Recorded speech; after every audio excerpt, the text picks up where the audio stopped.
ስለ መነኮሳት ክርክር ትሰማላችሁ አይደል? በከተማ ይኑሩ አይኑሩ የሚል ይሄ ክርክር የሚያስፈልገው ነገር አይደለም። እናዋላችሁ አንድ ዲያቆን ወይ አንድ ካህን ስንት ሚስት ነው የሚኖረው? ንገሩኝ። ከአንድ በላይ ይኑሩ አይኑሩ ብሎ ክርክር አለ? እንደዛ አይነት እኮ ነው መነኩሴ በከተማ ይኑር አይኑር ብሎ ክርክር ማነሳት ማለት። አንድ መነኩሴ በከተማ ሊኖር የሚችለው አንድ ካህን ምናልባት ከአንድ ሚስት በላይ ተፈቅዶለታል ብሎ ማሰብ ሲጀመር ነው። ይሄ ጤነኛ ነገር አይደለም። ምክንያቱም መነኮሳትን ወደ ከተማ የሚያፈልሳቸው ሁለት ነገር ነው እናውቀዋለን። አንደኛ የመንኩስና ሕይወቱን ስለማይችሉት ነው። ምክንያቱም ወደ መንኩስና የተገባው ለመንፈሳዊ ምክንያት ስላልሆነ አይችሉትም። ሁለተኛውና ዋናው ትልቁ ምክንያት ወደ ከተማ የሚያስገባቸው ፍቅር ነው አይደል? በዓለም ታሪክ ቤተ ክርስቲያን እንደዚህ ዘመን በፍቅር ነው አይተፈትና አታውቅም። ለምሳሌ ካቶሊክ ቤተ እምነት በቢሊየን የሚቆጠር ገንዘብ ታስተዳድራለች። መንፈሳዊነት የሚባል ነገር ግን ጨርሶ የለም። ምክንያቱም ሰዎች ገንዘቡን ይሰበስቡትና በቤተ ክርስቲያን በመንፈሳዊ ስም ይሰበሰብና እንዳይጠቀሙበት ደግሞ የሚከለክላቸው ሕግ አለ በአደባባይ። ስለዚህ ምንድን ነው የሚያደርጉት? ያን ሕግ እንዲሻሻል ይፈልጋሉ። ይሄ የዛሬ 600-700 ዓመት የካቶሊክ ቤተ እምነትን ገጥሟታል። ከገንዘብ ፍቅር ብዛት የተነሳ ንስሐ፣ ጾም፣ ጸሎት፣ ስግደት የለውም ተብሎ በአዋጅ እስከ መነገር ደርሷል። ስለዚህ አንድ ሰው ኃጢአት ከሰራ ማድረግ ያለበት ምንድን ነው? ለካህኑ ወይ ለመነኩሴ ሄዶ ምን ይሰጠዋል? ገንዘብ።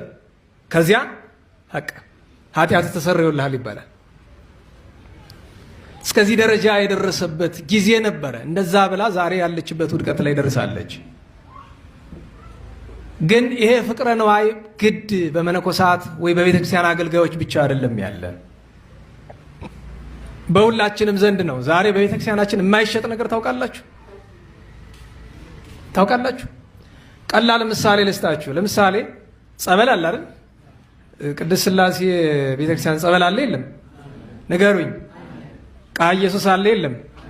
አደባባይ ተክለ ሃይማኖት፣ ቂርቆስ፣ በዓታ፣ መርቆሬዎስ እያላችሁ ብትቆጥሩት ከነዚህ ውስጥ ወደ አንዱ እንኳ ሄዳችሁ በነፃ መጠመቅ ትችላላችሁ? ንገሩኝ። ጸበል ይሸጣል አይሸጥም? እኛ ቤተ ክርስቲያን ይሸጣል። በግልጽ ማንነጋገር። በቁማችን ሙተናል። ጌታችን በወንጌል እነዚህ የምታዩዋቸው ወንድሞቻችን በእድሜ በእውቀት በጸጋ የበላዮቻችን ናቸው። ወንጌልን የሚተረጉሙ ናቸው።